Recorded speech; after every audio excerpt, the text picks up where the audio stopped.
Welcome students. We discuss assignment solution. Sum.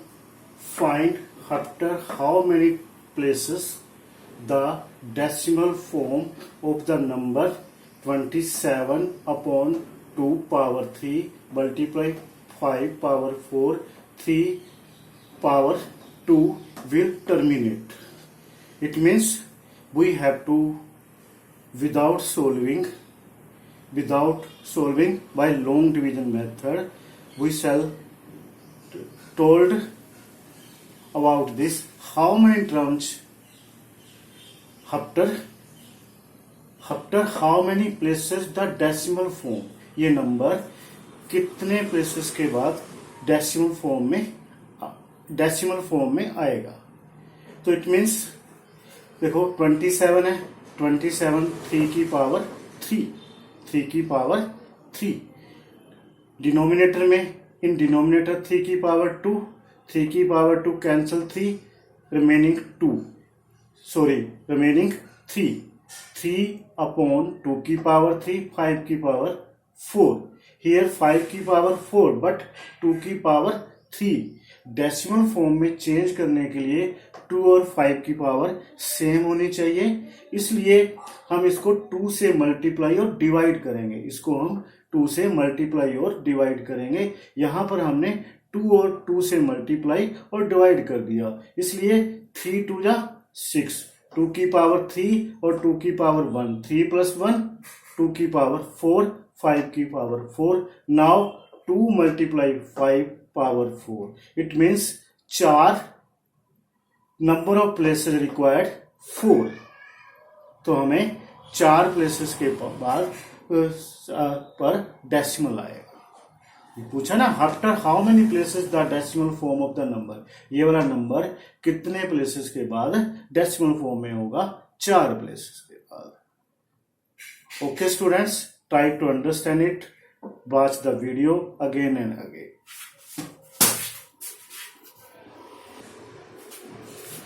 Students, next sum.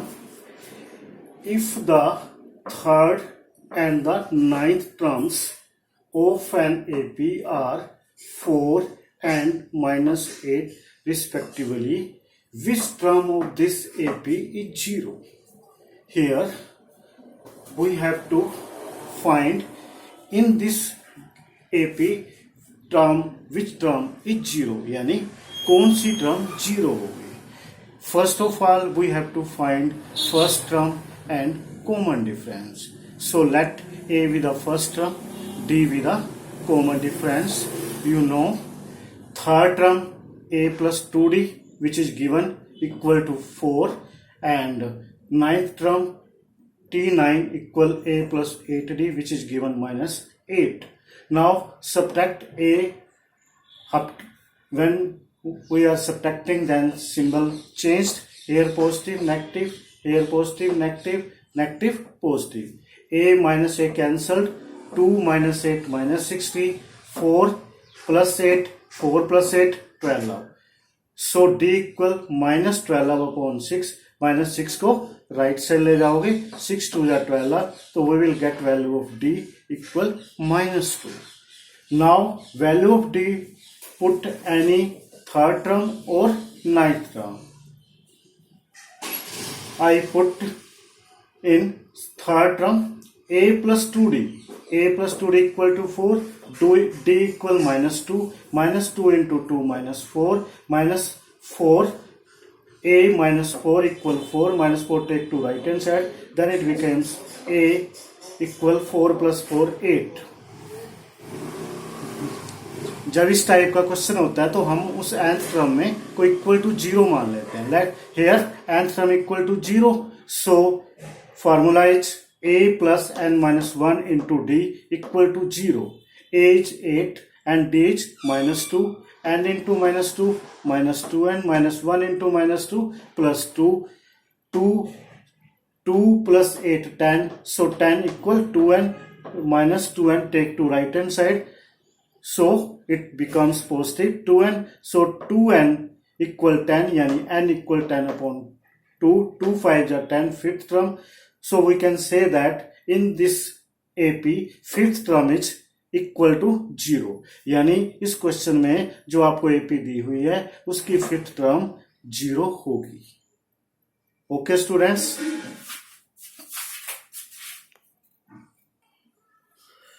Student next sum, find the largest number which on dividing 12, 51, 93, 77 and 15, 6 to 8 leaves remainder 1, 2 and 3 respectively।